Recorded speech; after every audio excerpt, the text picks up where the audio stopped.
He stands at the kitchen window of the lakeside cabin, fog rolling off whispering pines like a lazy blanket, while his first cup of coffee pretends it's strong enough to drown out memories.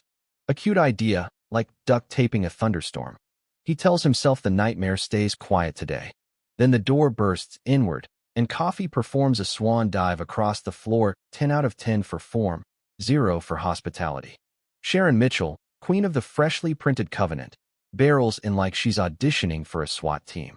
2 officers with uniforms shinier than their resumes clack behind her, and 2 real deputies linger on the threshold like shoppers in the wrong aisle. She points at him, declares him an intruder, and narrates the decor like a true crime podcast host maps, radios, rucksacks while he stays steady, heart drumming, hands calm. Up in the loft, Lily, his kid sister, with a reporter's grin, has the camera rolling. She whisper laughs like a wildlife host spotting a rare species, the lesser-spotted HOA hero, found in herds around clipboards. Historians still argue whether goats discovered coffee or if that's just a caffeinated myth. Either way, Cup 2 needs horns. Deputy Sergeant Holt gives a careful nod and asks for ID, deed, anything proving the cabin's his. He's got it ready: utilities, taxes, a folder thicker than a winter rulebook, and hands it over while Sharon keeps gesturing at his gear like pointing creates felonies. One faux cop adjusts a flashy gold watch screaming Halloween clearance. Another edges toward the hallway, hoping the exit will inch closer by willpower. He mentions, mild as tea, that badges are funny things, best checked in good light. The room tenses like a guitar string sensing the chorus.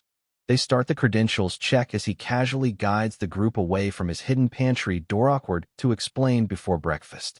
Quirky tidbit: ancient Egyptians tried crocodile dung sunscreen.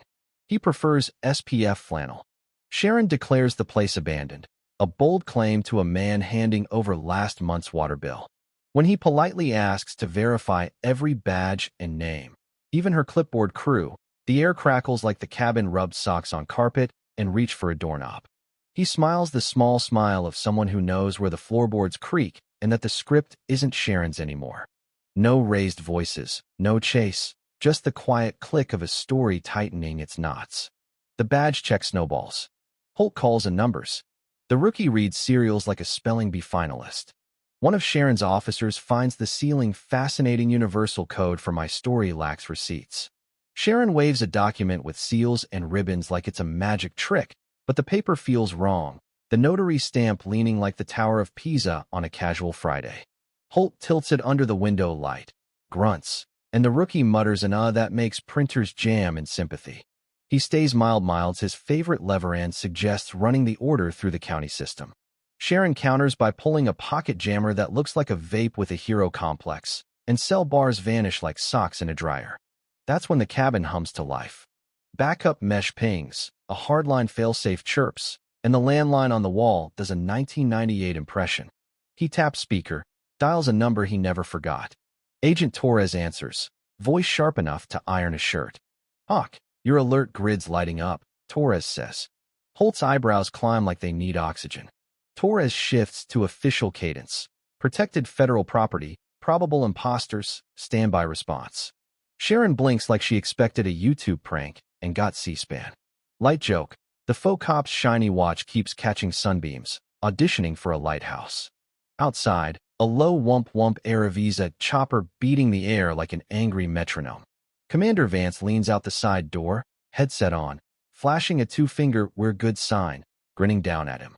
"Hawk, you drama magnet." Vance laughs over the rotor wash, smelling of pine needles and high school field day. Historians debate Viking horned helmets, but Sharon's entourage definitely wears horned egos.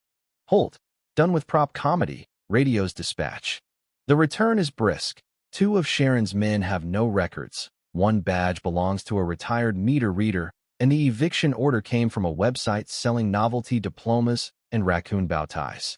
He can't help eat a chuckle, quiet as a zipper. Quirky tidbit: 19th century folks thought cucumbers cured freckles. He files that next to clipboards cure trespass. Sharon recovers with stage actor speed, claiming she's staging a citizen's intervention for public safety, then slips, mentioning the pantry door by name, the observation loft by function. Holt hears it, turns slow. Ma'am, how'd you know that?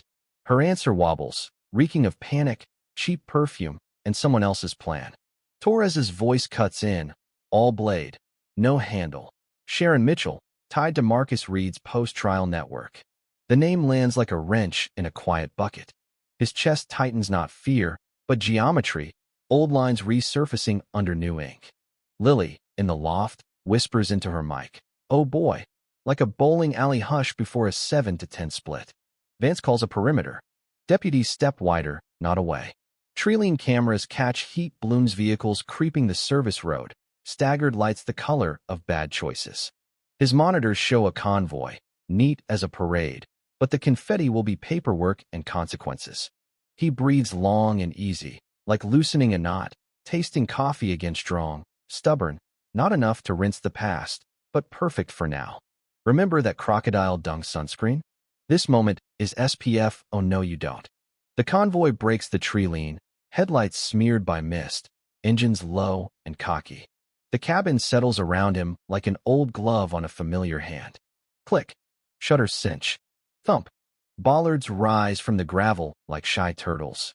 Hiss. Smoke nodes prime the porch in a gauzy veil that says, take your theatrics to the cul-de-sac. A rifle pops from the service road. Glass freckles the floor. He flips the countermeasure bank. Thermal halos bloom on monitors like neon lily pads, goons hopping in the world's worst Frogger game. Light joke, if chaos had a loyalty program, this address would be platinum. He toggles the loudspeaker, voice easy. Marcus, doors open if you brought manners. The answer's a boom that slaps the kitchen. Wrong door. Wrong decade. Wrong man. Vance's team threads through the smoke with grace that makes furniture apologize for existing. Holt anchors the south corner like it owes him rent. Lily's stream surges to 510, then 100,000, comment hearts floating like carbonated courage. Sharon, wrists cinched, tries to bargain, offering intel like a cat dropping an unwanted gift. Torres, mentally drafting paperwork, keeps it simple. Historians debate whether the Trojan horse was timber or patient stagecraft.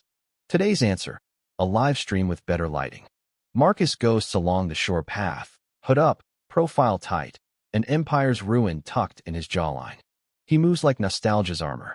The entry trap tempts him dummy racks, fake drives, a USB labeled free cookies. Light joke, somewhere, a cybersecurity pro high-fives a houseplant. Marcus bites.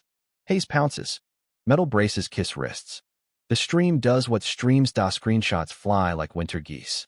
Neighbors spill from porches, not panicked, but curious, like the block's a drive-in theater. The feature stars their HOA's least favorite hobby, consequences. Old Mrs. Harper points her cane at him, declaring, run for HOA.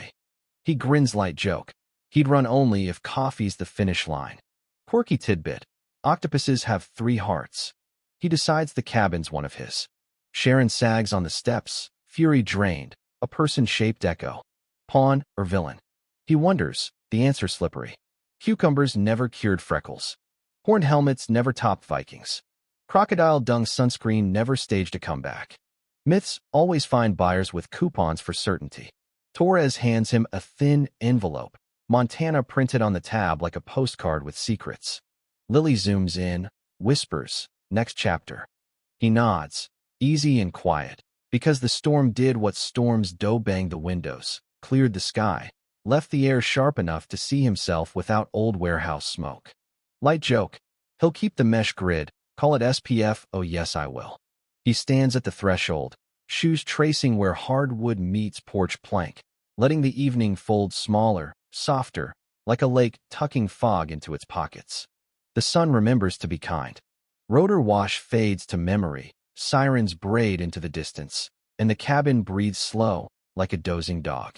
Neighbors drift home in 2s and 3s, voices thinning to murmurs that hang in the pines like forgotten ornaments. Vance's men slide back to the chopper with quiet efficiency.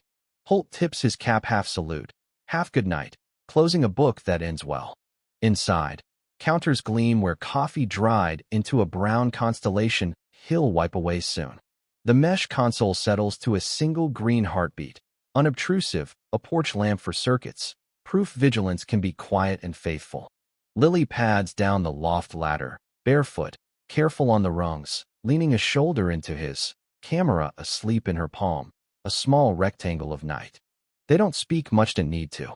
He smells cedar and cool lake water, hears wavelets brushing stones, feels the cabin cradle, and release the day like an old friend who knows when to hug and when to step back. He thinks of Sharon, not her fury, just her outline fading into the hush, and lets the question loosen, not to solve, just to set down. The envelope sits on the table, Montana waiting without rushing him.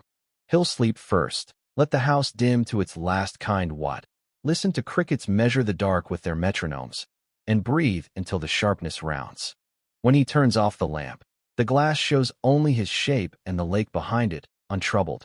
He smiles at the quiet knot and absence of sound, but the felt certainty that this night belongs to rest, steady shoulders, and a story that knows its roots and its next step, soft as a whisper, easy as a tide.